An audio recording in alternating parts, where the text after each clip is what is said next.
As the Great Depression grips the country, faculty and staff at State Teachers College, Johnson City, are taking out high-interest loans because the state is failing to pay their salaries.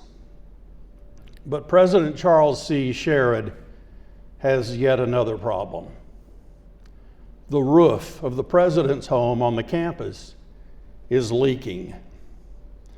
Word has even reached the State Board of Education, and it has identified money to fix the leaky roof. Meanwhile, Dr. Sherrod finds a copy of the Johnson City Directory and searches for a junk dealer he thinks is reputable. He has collected surplus lead pipe from across the campus, and he sells it to the junk dealer. With the assistance from the state and the proceeds from his junk deal, he has enough money to have the roof repaired, just in time for East Tennessee's spring rains. But he doesn't. He and his wife, Carrie Lee Sherrod, decide instead to apply the money toward the salaries of the college's faculty and staff.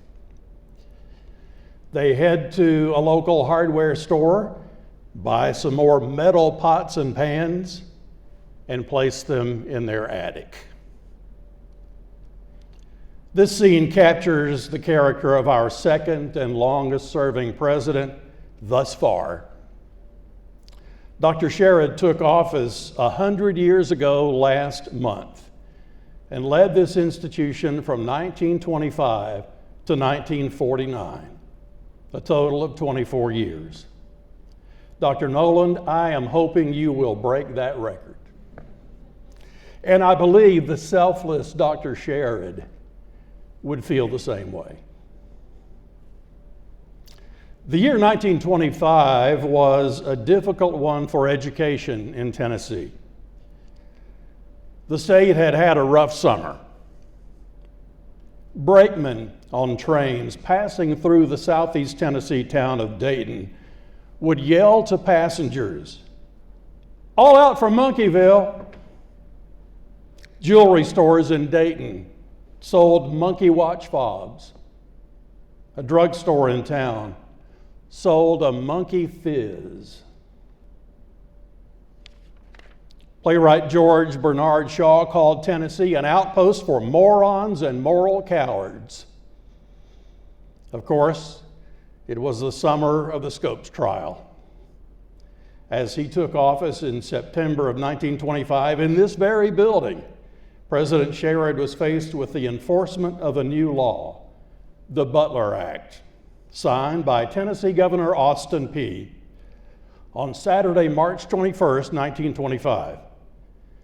It had been introduced by Representative John Washington Butler in January, at about the same time that William Jennings Bryan denounced the teaching of evolution from the stage of the Ryman Auditorium in Nashville, Tennessee. The first law of its kind passed in the country, the Butler Bill read, "Be it enacted by the General Assembly of the State of Tennessee, that it shall be unlawful for any teacher of the universities, normals, and all other public schools of the state to teach any theory that denies the story of the divine creation of man as taught in the Bible, and to teach instead that man has descended from a lower order of animals." A Tennessee doctor joked, "The earth still revolves around the sun, despite the frantic efforts of the Tennessee legislature to stop it." 5 members of the House had voted against the bill. One of them said that if anyone was looking for a missing link between apes and humans, he could find it in the Tennessee House. The Butler Act, by the way, would remain on the books in Tennessee until 1967, the year of Dr. Sherrod's death. Accepting a normal school presidency in 1925 was an act of courage, and Dr. Charles C. Sherrod was a man of courage. He had earned a law degree at Indiana's Valparaiso University and began his practice in the West Tennessee town of Dyersburg. But he left the practice of law when faced with having to defend a client he knew was guilty. He took a job teaching in the Shelby County, Tennessee school system. In Memphis, he got malaria and was forced to leave the classroom. Where did he go? Here is a barroom trivia night question. Which ETSU president worked as a cowboy? The answer? Charles C. Sherrod. That's what he did in New Mexico as he was dealing with the effects of malaria. But spurs and chaps and 10-gallon hats were not to be his future. After teaching for a while in Kansas, he returns to Knoxville, his hometown, in 1915 to teach history and civics at Central High School. For 2 summers, he teaches courses at East Tennessee State Normal School. He accepts a job as superintendent of schools in Morristown just as World War I is ending and stays there 4 years before moving to Nashville for a doctorate in education at Peabody. In 1921-22, he fills an unexpired term on the State Board of Education. He earns his doctorate in 1924 in school administration and is offered the presidency of East Tennessee State Normal School, but he turns it down, staying instead at Peabody as professor of education and director of the demonstration school. In 1925, East Tennessee State Normal School president Sidney G. Gilbreth retires and goes to work for a publishing house.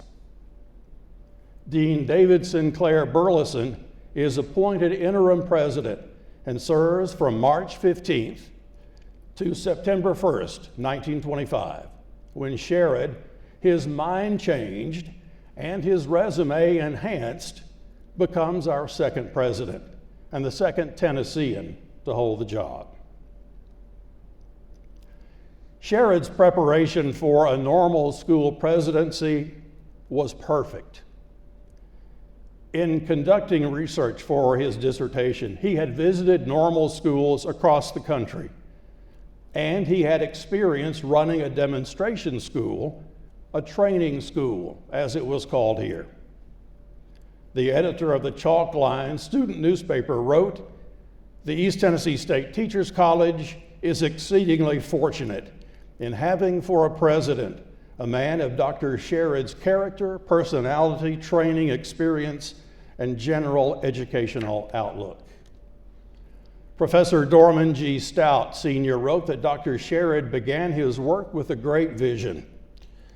He saw an opportunity for the building up of a great educational institution in every respect.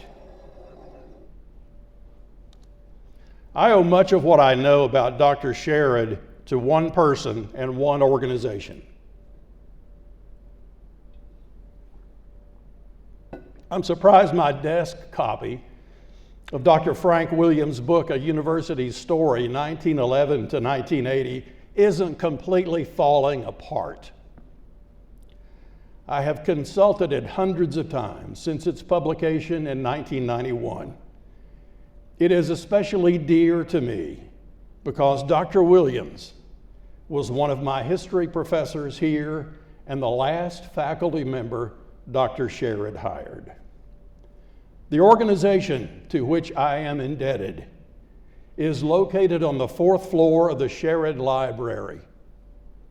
I thank Dr. Jeremy Smith and his staff at the Archives of Appalachia for responding so readily when I asked to see an obscure letter, a travel claim, or a memorandum to the faculty. This summer, I had the privilege of reviewing Dr. Williams' working notes from some 40 years ago. Notes typewritten by him on onion skin cards that he had obviously cut and trimmed himself. I'm grateful to the staff of the Bud Frank Theater, to Allison Athan and Claire Schown with ETSU Projects and Events, to Jess Vodden and the staff of University Marketing and Communications, to Chief of Staff Dr. Adam Green, to our President Dr. Nolan, and photographers Larry Smith and Ron Campbell. I must mention another person whose love for this institution influenced me greatly.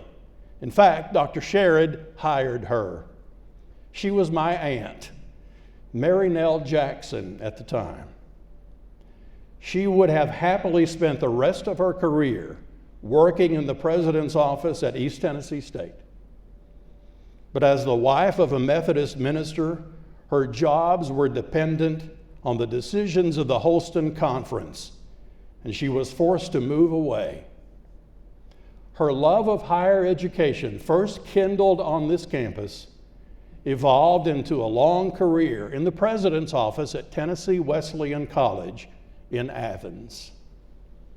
A few years after her first husband was killed in a car accident on Highway 11E between here and Greenville in 1952, she remarried the local bank president in Athens and spent the rest of her days living within a few yards of the college campus. She spoke of the high character of Dr. Sherrod often. After her death in 1995, I found among her belongings this book, a signed hardbound copy of Dean Burleson's History of the East Tennessee State College, dated Christmas Day, 1949. And this past Saturday night, in one of those stunning moments that sometimes happen during historical research, I discovered that the man who would later become my aunt's father-in-law, the Reverend Frank Y. Jackson Sr., officiated at the marriage of Charles Chester Sherrod and Carrie Lee Hood on August 28, 1910 in Knoxville, a fact I never knew before. I have known all of ETSU's presidents but the first two. I have tried over the course of the summer and fall to get to know Charles C. Sherrod. I would like to imagine him walking downtown to buy a tamale from Will Cope's cart, or stopping in for a hamburger at Albanian immigrant George Buddha's New York restaurant on Buffalo Street. But my mental image of Dr. Sherrod, after all those hours spent with his documents and correspondence, remains largely unchanged. He was a man who meant business, who remained focused on the tremendous challenges he faced. The times dictated it, and he was the right person for the times. One of Dr. Sherrod's immediate priorities, Sherry, was accreditation. In February of 1926, less than 6 months after he took office, East Tennessee State earned accreditation by the American Association of Teachers Colleges. 13 years later, by the way, Dr. Sherrod would be elected to lead that organization. Accreditation by the Southern Association of Colleges and Secondary Schools, as it was called, was more difficult. The association required that department heads receive at least $3,000 a year in salary. We fell short. The faculty did not hold enough advanced degrees to meet the association's standard. The library, David, possessed only 6,000 volumes. The Southern Association required 8,000. Laboratories needed improvement. In November of 1926, J.N. Hillman of Emory and Henry College visits the campus, sees those conditions firsthand, and the association passes over our application for accreditation. Dr. Sherrod goes to work with a vengeance. He was never good at relaxation. That sound familiar? The Johnson City Chronicle reported on September 16, 1930, that the Sherrods have returned from a delightful motor trip of several days in North Carolina, Georgia, and East Tennessee. But those trips were rare, and as you can see, not far from home. Most of Dr. Sherrod's trips were business related. Dr. Sherrod gets almost no rest in 1927. He manages to push the salary of department heads past $3,000 a year. His own salary, originally $4,200 annually, is raised all the way to $4,800. It would remain unchanged for 16 years. In addition to the 8,000 volumes now housed in the library, he secures $7,500 for more books. The legislature provides $150,000 for a new training school. In December of 1927, his miraculous efforts lead to our successful accreditation by the Southern Association of Colleges and Secondary Schools. Dr. Sherrod becomes known throughout the South as Mr. Accreditation. For 20 years, he visits schools all across the southern U.S., inspecting colleges applying for membership.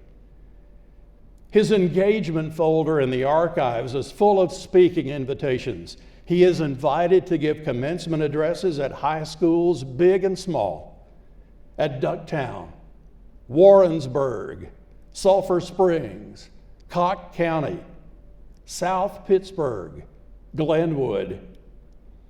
He is invited to help lay the cornerstone at the First Presbyterian Church in Irwin.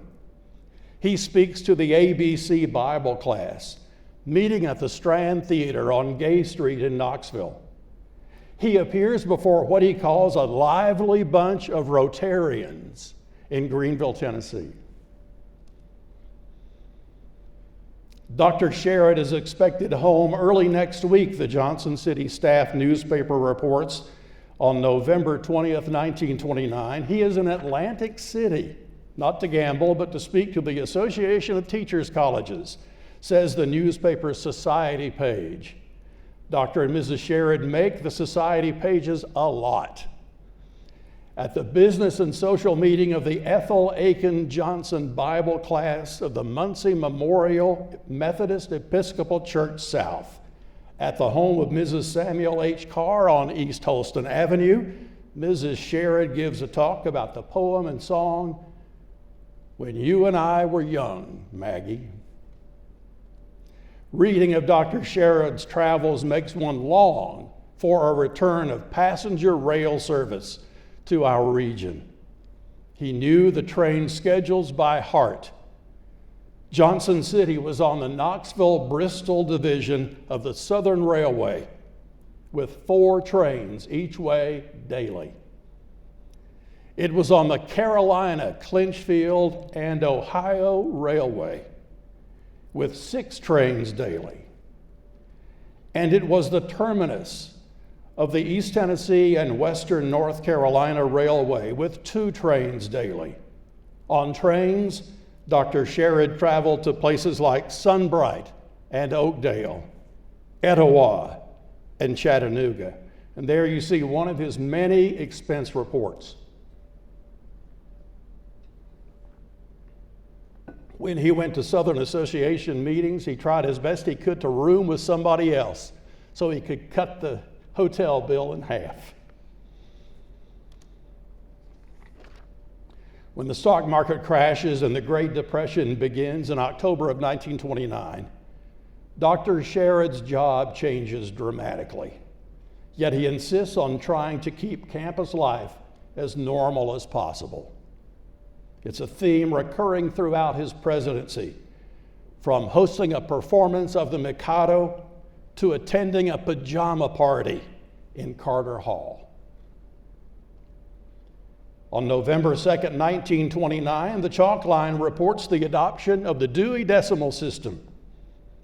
Now it is very easy to find any book in the library, says the reporter. But in that same issue, Dr. Sherrod is reminded of his burdens. Describing that fall's football team, a story reads, This is probably the smallest and greenest squad ever to report in the history of the college. Amid the worsening economy, Dr. Sherrod keeps his spirits up as best he can, inviting legislators to the campus in 1930 and promising a good time, a good dinner, and no attempt to exact any promises. The following year, the legislature cuts the already meager appropriation of $164,000 by 30%. Dr. Sherrod is forced to cancel summer school for 1932. He tells the faculty, "Naturally, we feel the effects of the curtailment strongly, especially in the educational relation of the college with rural districts." The teachers and others from the various counties will not have the opportunity of attending college as heretofore, he wrote. Dr. Sherrod announces to business leaders that canceling summer school will mean the removal of about $100,000 in student expenditures in the city and county. As Dr. Frank B. Williams put it, Dr. Sherrod was trying to operate a college on a frayed thread rather than a shoestring. In the spring of 1932, Dr. Sherrod tells the faculty the state is broke. Salaries will be reduced. A committee makes recommendations on how to cut them. The faculty promptly approves. There are no complaints. Dr. Sherrod tells the faculty that he understands if their reduced salaries force them to leave. No one leaves. Faculty members are borrowing money when the state cannot meet payroll. They are paying interest rates anywhere from 18 to 24%. Some professors drop their insurance policies. Many exhaust every cent of savings they have. Dr. Sherrod and a committee from the Chamber of Commerce traveled to Nashville to discuss loans for professors. Back home, he negotiates a deal with 2 Johnson City banks for 3-month loans at 8% interest. Over at Scott's Grocery, a family does its part to save the college. The Scott brothers provide groceries on credit for the faculty and staff. Financial worries never leave Dr. Sherrod's mind, but he hopes to have a few hours of diversion and to welcome in the year 1933 quietly with his family. Instead, he reads in the December 31st, 1932 edition of the Nashville Banner that Senator W.P. Press Monroe of Union County will introduce a bill in the legislature to abolish the teachers' colleges in Johnson City, Memphis, and Murfreesboro, along with the Polytechnic School in Cookeville and the Junior College at Martin. Monroe claims his bill will save the state more than $3 million over the biennium. Monroe tells the Nashville Banner that in East Tennessee alone, there are 26 colleges teaching the same courses that these normal schools teach. Further, he claims that there are from 2 to 3 certified teachers in Tennessee for every teaching position in the state. He says the buildings and land the teachers' colleges occupy should be given to the city or county where they're located. Monroe says the University of Tennessee and the private colleges could train more teachers if they had to. Sherrod writes to the senator immediately, pointing out that for every $100 collected by the state, the targeted colleges divided 40 cents. He asserts that if the money taken from the colleges were given to secondary and elementary schools, they could operate for exactly 3 days longer. Monroe does not reply. His bill is introduced on January 3rd, 1933. It makes it through the Finance Ways and Means Committee. Senator Monroe's office is flooded with letters in support of the colleges. He counters that the letters are inspired by and couched in the language of a college professor. Dean David Sinclair Burleson writes, "During periods of economic stress, the opposition at times has been so keen as to threaten the entire system of teacher training institutions with destruction. Sherrod employs his best legal skills to build a solid argument against Monroe's bill. Whenever the people fully realize the services schools render and the saving power which they carry for a democracy, we will win," he writes in a letter to an alumnus during those dark days of 1933. Sherrod gathers figures on the financing of teachers' colleges, the qualifications and supply of teachers in Tennessee, the comparative costs of attending various colleges and universities. He circulates these numbers to legislators and civic leaders and cites them in speeches to civic clubs and other community organizations. His statistics refute the charge of an oversupply of qualified teachers. Of the 9,932 white teachers in the rural schools of Tennessee, Sherrod says, 3,211 had less than 1 year of college, and only 740 were college graduates. Closing these colleges, he adds, would displace 7,000 students. In the spring of 1933, the bill fails.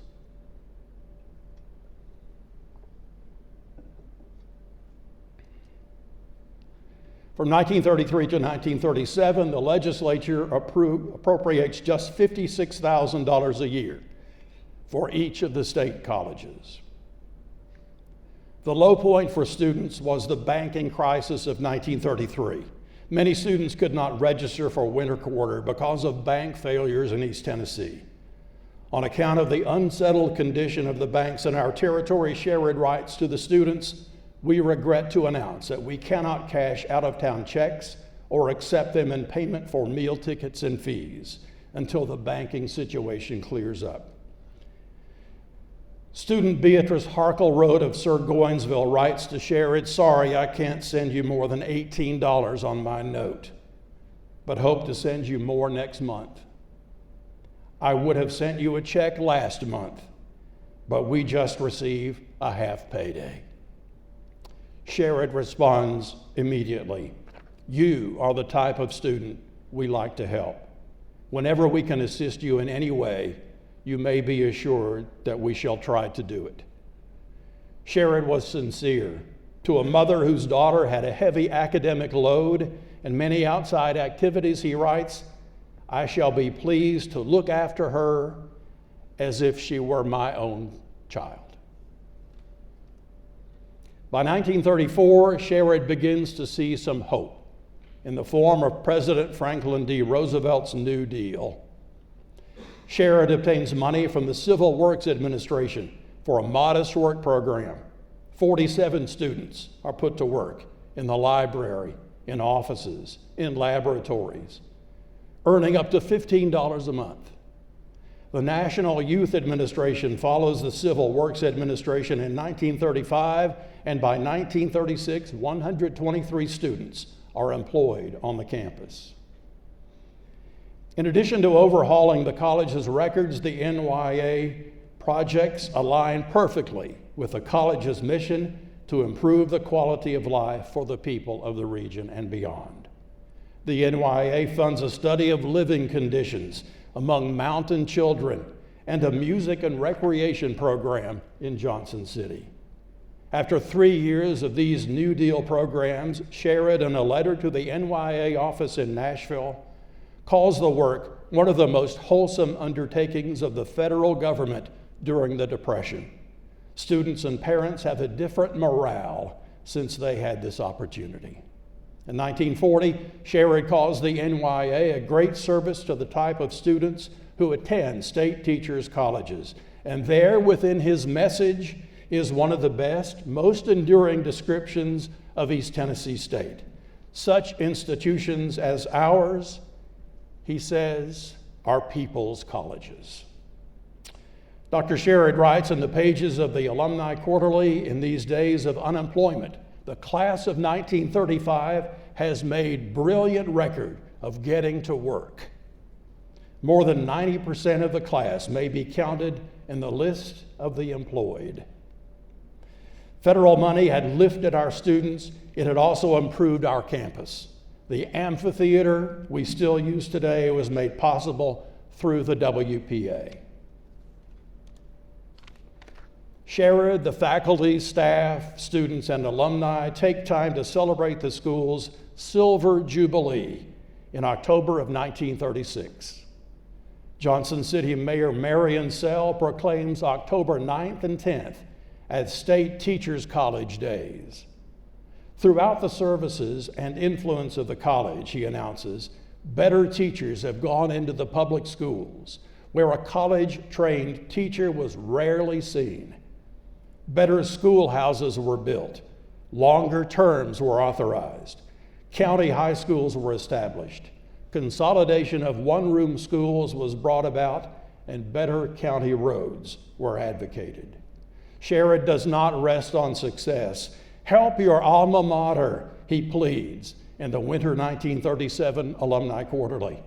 The state legislature, now in session, will be asked to increase the appropriation to the Teachers College. For 4 years, it has been existing after suffering the heaviest cut of any type of school in the state.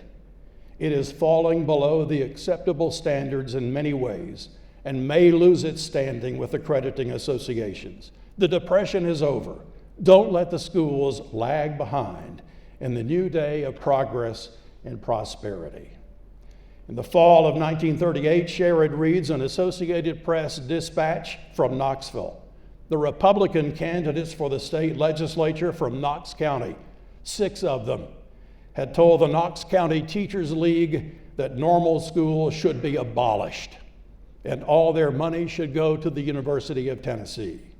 Speaking for the group, Hal Clements Sr. called the normal schools unnecessary luxuries.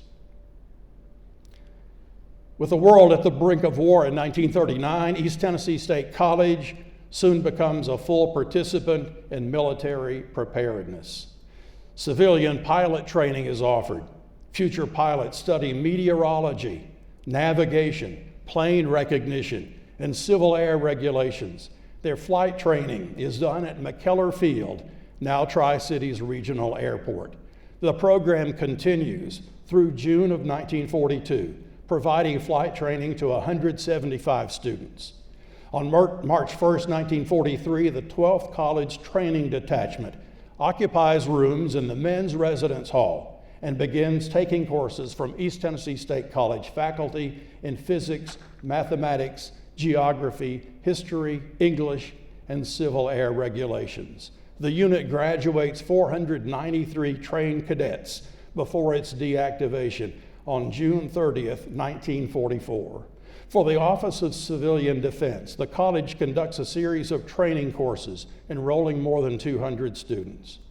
Special courses are needed for the preparation of skilled and semi-skilled workers for war industrial plants.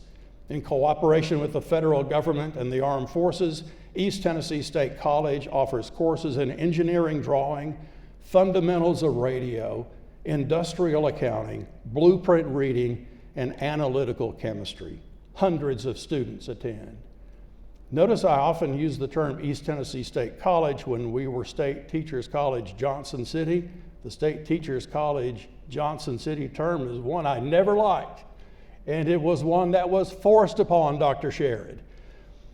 There became sort of a uniformity among names across the state. They were all State College City, whether it be Memphis, Murfreesboro, or Johnson City. So thankfully, we got away from that name. I sort of avoid it when I can. While supporting the war effort, programs like these augment the school's budget and help make up for the enrollment declines of the war years. From an enrollment of 1,165 students in 1940-41, the number had fallen to 460 by 1944. When faculty members are called away to war, their colleagues who remain on campus teach outside their disciplines. English and history professors teach mathematics and science. As war rages, Dr. Sherrod does his best to provide a sense of calmness and certainty on campus.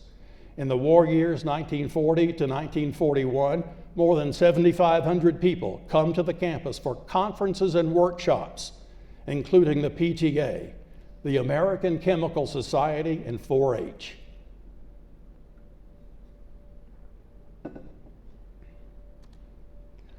Dr. Sherrod is desperate for information about students, faculty, staff, and alumni who are at war. The pages of almost every alumni quarterly during that period include pleas from the president for information.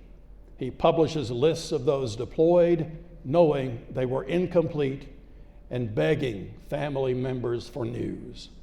On the cover of the fall 1942 Alumni Quarterly, he includes an honor roll of graduates in military service.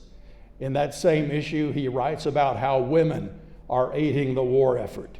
Graduates Aline Smelser DeVault and the president's own daughter, Wilmedine Sherrod Platt, are employed at the Naval Base in Norfolk, Virginia.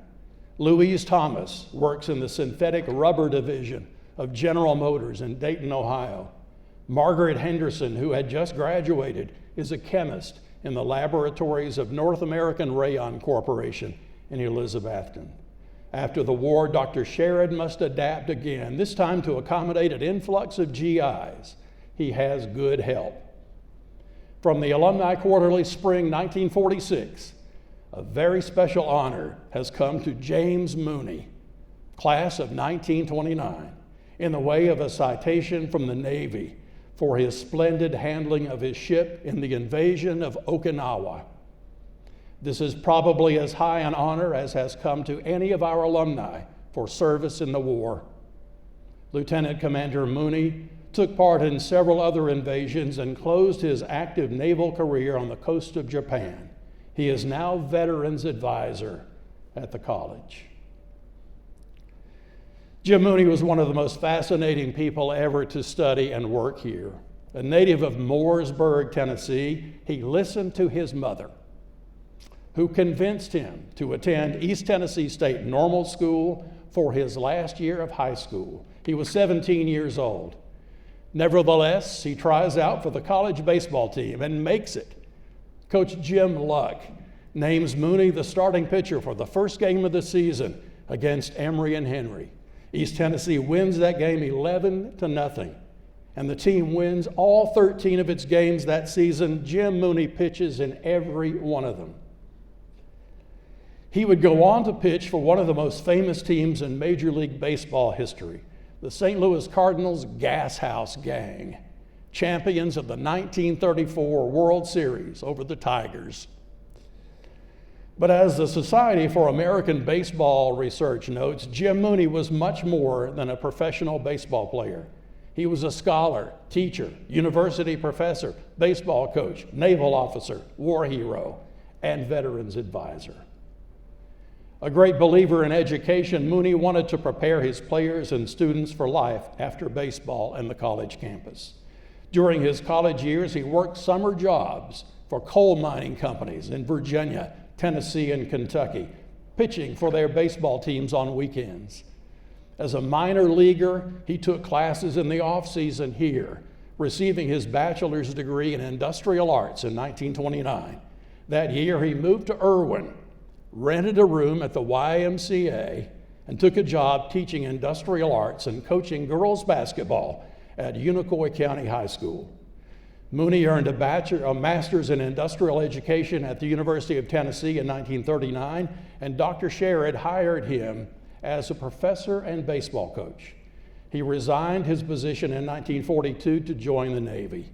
As the Alumni Quarterly article mentions, he took part in the assault and occupation of Okinawa.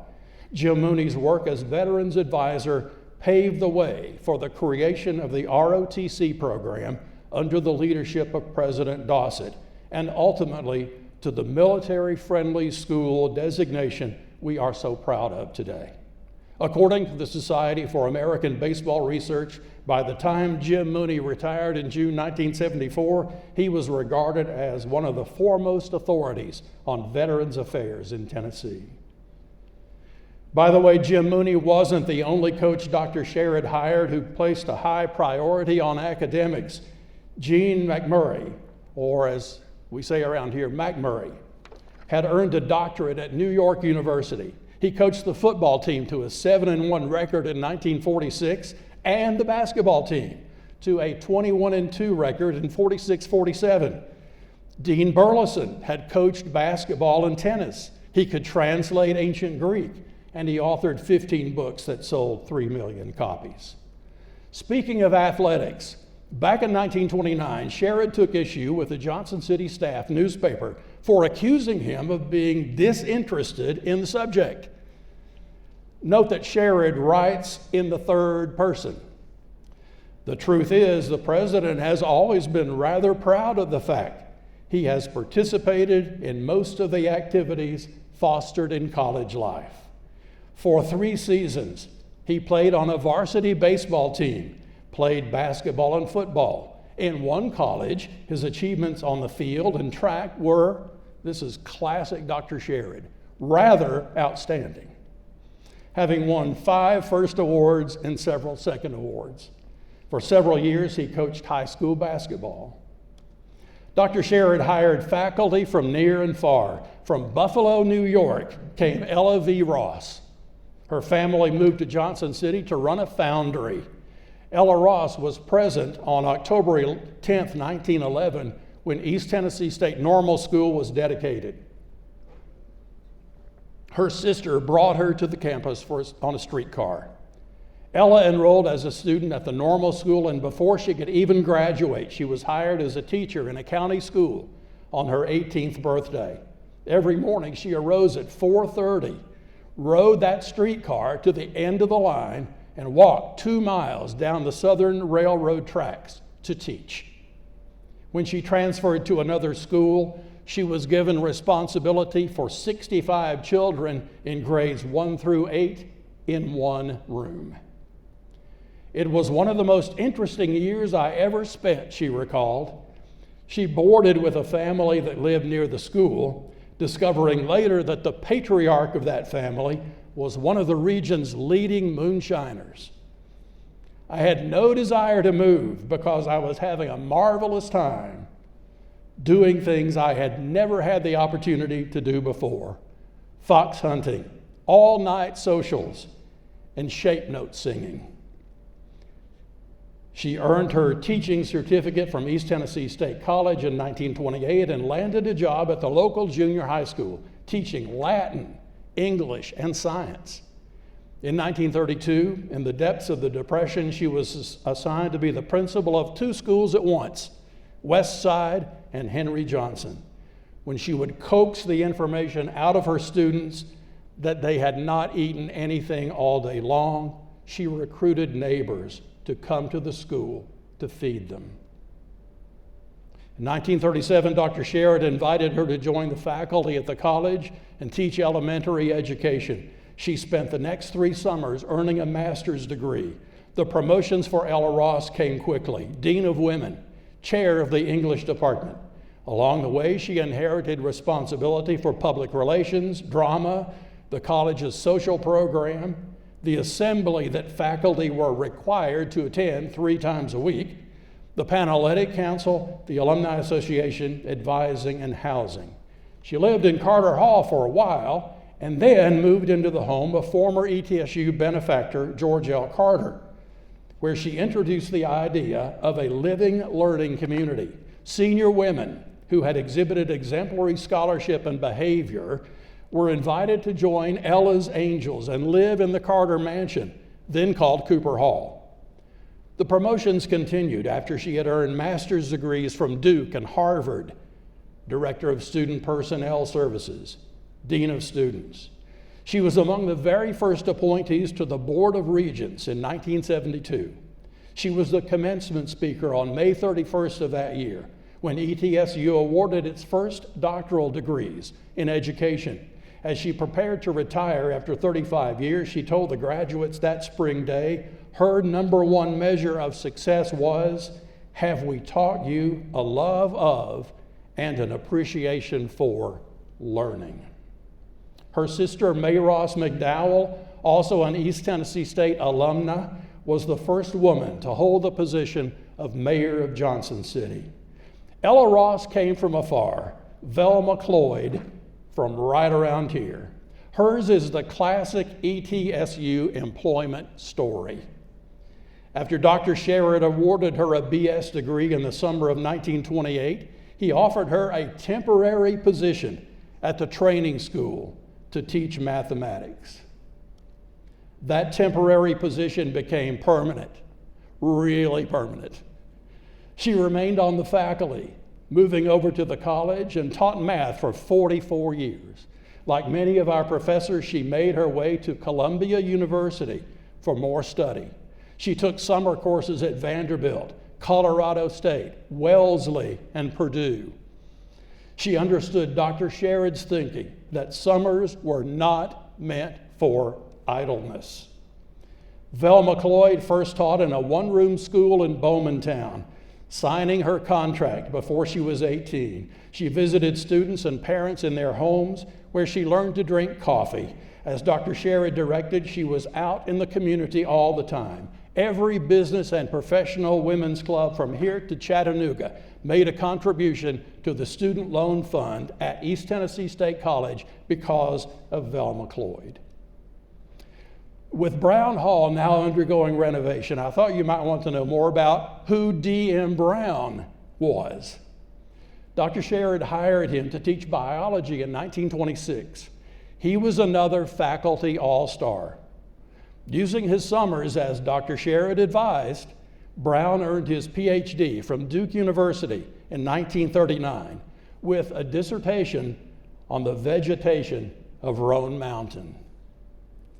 This is Dr. Brown's magic lantern, which is in the collection of the Archives of Appalachia, the PowerPoint projector of its day. He used it to show his students images of the flora of the region, captured with his camera. Those images were converted to glass lantern slides, and the process took weeks.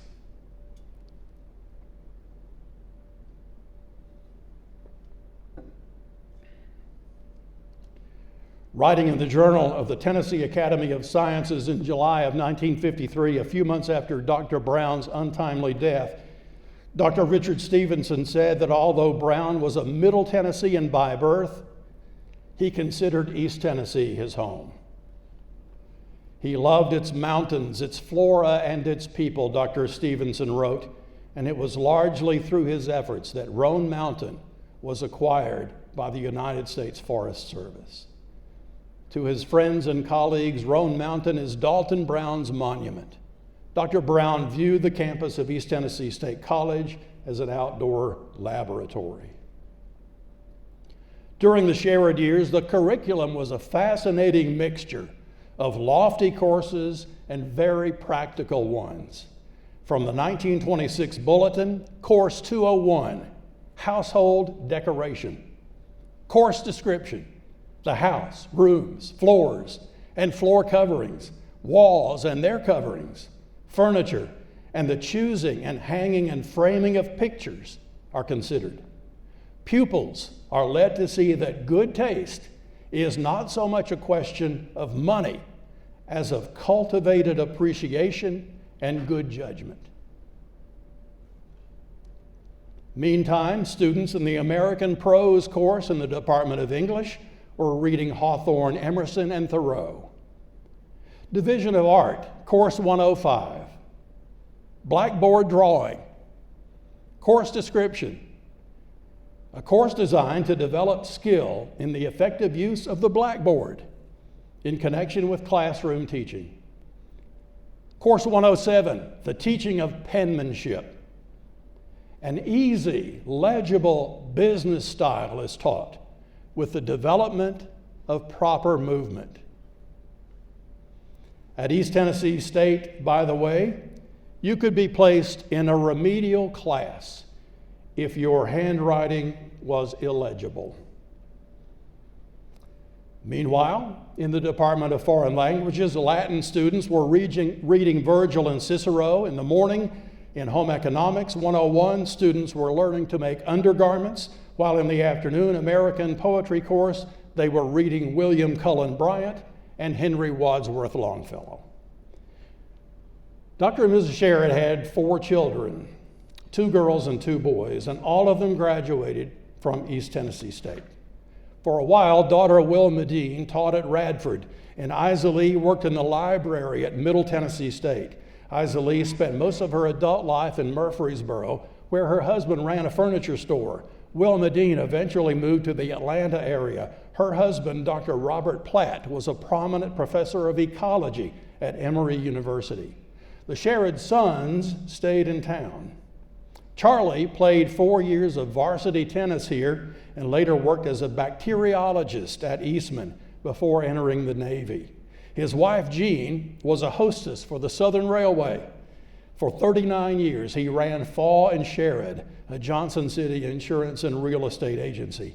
For 33 years, he had perfect attendance at the Kiwanis Club. After graduating from East Tennessee State in 1938, his brother Howell became an orthopedist, founding what is now Watauga Orthopedics.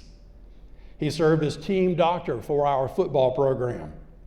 Charlie was quiet, but Dr. Howell Sherrod, an otherwise mild-mannered orthopedic surgeon, turned into a screaming maniac at Buccaneer football games. President and Mrs. Sherrod celebrated their 50th wedding anniversary on August 29, 1960 at Muncie Memorial Church, which had been such a central part of their lives. I also discovered this weekend that my aunt had returned to Johnson City from Athens to occupy an honored position as server of punch at that celebration. Dr. and Mrs. Sherrod announced to the guests at their anniversary party that there were 21 college degrees in their family. In May of 1949, Dr. Sherrod appears before the State Board of Education and asks to be retired. In his final report to the board, he summarizes the progress he has made. Enrollment growth from 200 students to 1,600. An increase in faculty from 25 to 95. And 2,267 bachelor's degrees earned. On the campus that had expanded from 120 acres to 176, major construction projects included the library, the training school, the science building, a stadium, and an amphitheater, with $900,000 in appropriations on the way for a new gym and a health center. The name of the institution, as I mentioned, changed 3 times during Dr. Sherrod's tenure as president. And of course, he had secured accreditation and was able to keep it through the Great Depression, World War II, and beyond. In doing so, Dr. Sherrod created the foundation for the modern university by expanding the academic choices available to students and setting the stage for graduate and professional programs. On August 2nd, 1949, summer commencement is held in the amphitheater.